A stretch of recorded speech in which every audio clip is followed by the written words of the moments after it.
Assalamu alaikum, урматтуу Дон Кабары YouTube каналынын катталуучулары, алыс жакындан көрүп жаткан мекендештер, саламатсыздарбы? 15 май 2023 жыл Бишкек шаар алдыда курстарды көрүп алыңыздар. Түштөн кийинки каналда жаңы болуп жатсаңыз бизди колдоп, видеого лайк басып, каналга катта элек болсоңуз катталып кетиңиз. Рубль кандай болуп жатат? Көрөбүз жол.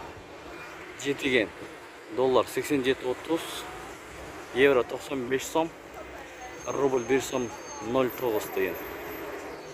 Профит доллар 87.30, евро 95 сом, рубль 1 сом 0.9 тыйын, фунт 110 сом, лира 4 сом 50 тыйын. Жетиген акча алмаштыруу жайын көрүп алыңыздар. Бул акча алмаштыруу жайында доллар 87.30, евро 95 сом 10 тыйын, рубль 1 сом 0.9 тыйын. Лидер акча алмаштыруу жайында доллар 87.30, евро 95 сом, рубль 1 сом 0.8 тыйын, дирхам 22 сом 60 тыйын, лира 4 сом 50 тыйын. Ушу менен видеону аяктайбыз. Сак саламатта туруңуздар. Тапкан акчаңыздарга береке берген болсун.